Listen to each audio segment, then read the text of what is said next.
It's either Windows 10 or Pro. Same lang din po yan. Windows 10 or example yan. Then download.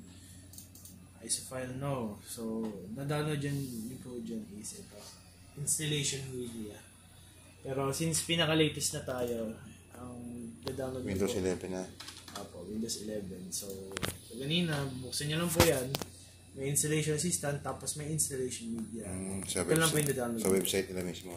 Apo. So, ito po yung media creation tool. Click. Yes. Tapos, magpapakita dyan yung mga options. Getting a few things ready. Bagal lang talaga. Ito yung pinaka time consuming. Yes. Mga ano rin yan, mga ilang gig ba yan? 8 po. Parang laki na. Kaya dapat naka-wifi doon. Okay, naka-direct. Yeah, ang tagal po na ito. Yan, Windows 11, wala na yan. Next lang yan. So, USB flash drive, ISO file, kahit CD. CD, yes. Yan, ESP. Meron na pa ng option ng flash drive. Apo. Pwede ka na pang gawin sa laptop yun. Yes, ganun lang kadali. Practicing ko nga yun. And, yan. Kahit pwede nyo yung patayin, pwede nyo matagal. Sige, wala. Matagal pa. Dadalo ko lang muna. So, naka-share it with video naman sa akin yun eh. Ito yung mga folders na kailangan nyo pag-downloadan. Yung BDE po, yung Bordan Database Engine. BDE. Apo, ito yung download yung mga files. So, download lang po. Para sa mga driver yan? O... Yan po yung yung engine mismo po na ginagamit ang TOS natin. BDE. Yung engine mismo. Apo. Sagal pa ng download dito. I-ano natin. So, habang nag-aantay yung mga wala pa. Hindi nag-download. Saan ka nakakuha ng BDE na Si-share po yun sa'yo na folder po yun sa drive na. Sa drive po. Pero sila ba, Eric, meron yan license ba yung ano yan? Yes po. License po siya. Pala. Tagal lang na po download.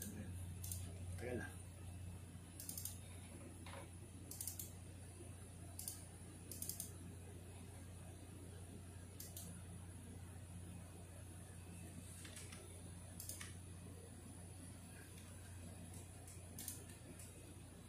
Goods, meron na. Okay, BD setup. Meron na. Sige.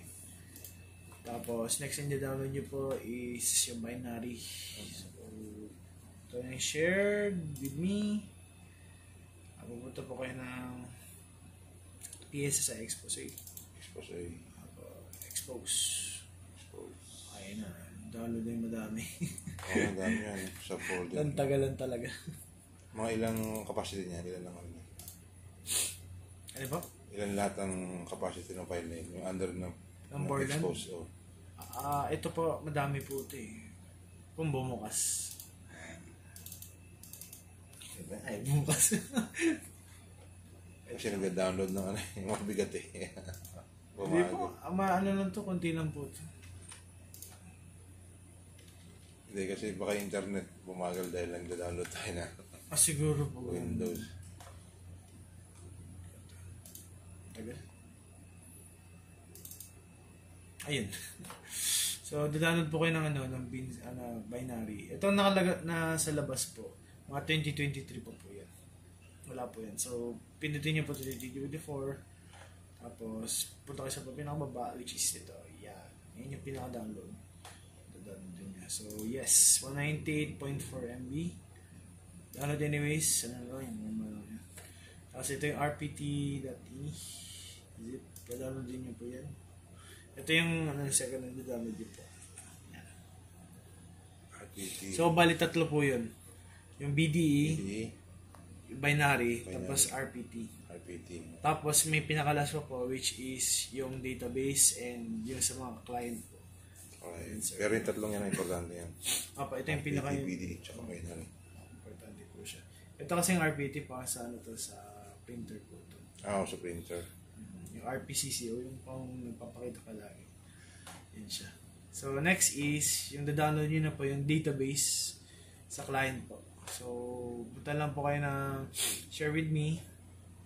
Tapos, hanapin nyo po yung client.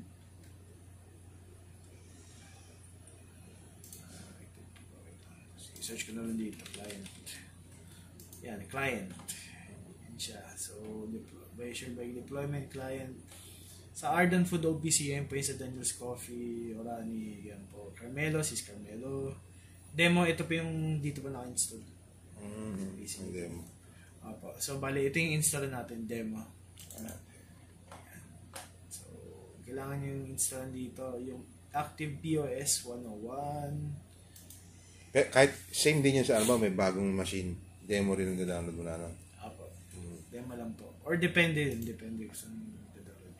So, pag nagpakita po yung ganito, this file is commonly downloaded might be dangerous kasi .ini file siya. Download unverified file lang. Tapos makikita niyo po nag-download na. Yan lang. So, next is the download din niyo po is yung database. Yung pinaka-latest na database na download din niyo. So, hanap din tayo kung may database pa. Ito yung latest na database. Kasi ito ay May 2024 to tas yan. So, ito na po, download natin. 2023 po. Yan. So, next, ang download natin is yung EO apps. Dito natin yung kino-configure sa sa printer, this printer, and yung sizes niya. Active POS, wala pang EO apps. So, doon pa. Magkakaroon din ng error yan. Kung pakita, tagal na talaga. Ayan. So, unverified download block. Pindutin nyo lang po ito. Tapos, download verified file. Yan. Nag-download na po siya. Ganun lang siya kadali. Tapos, yung pinakalas na i-download, Active POS, EO apps, tapos yung Run POS 101 batch file to. Bali, ito po yung pang-run ng POS. Ayan. So, might be dangerous. Download anyway. So, ilang files lahat yun? Magkado siya 3, tapos sunod. 1, 2, 3, 4, 5, 6, 7. Dapat yan. Yung Run POS ang tagal. Yan, 7. 1, 2, 3, 4, 5, 7 lahat? 6, 7. Yes po. Kasama yung naunang 3, no? So, delete ko lang itong Yung mga nauna dyan, no?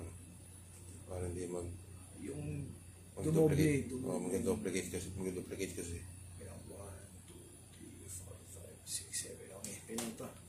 So, itong 7 na ito. 1, 2, 3, 4, 5, 6, 7.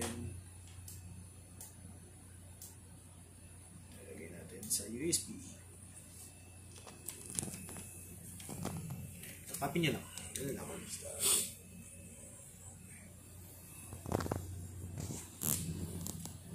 Pag sa client naman po, yung pinaka-importante yung tatlo, ito po yung tatlo. Yung Run POS, EO apps, tapos Active POS. Yung database lang naman, madali lang naman i-download yun.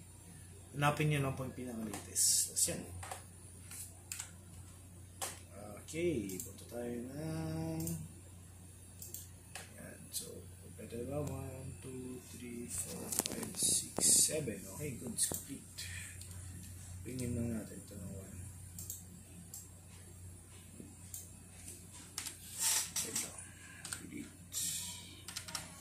Okay. Sige. Pwede na ito. Check lang natin itong... Ayaw, na-download na yung mga files. There was a problem running this Yun tool. lang. Ayun lang. Ba't ganun? Pwede natin. Pag-download na... Windows. Opo. So, okay na yun. Na-download na yung 7 file, no? Ulitin lang natin itong download. Ang ulitin na lang sa Windows. Opo. Anyways, yun po. Ulitin nyo lang dito. Actually, next lang naman ito lahat eh.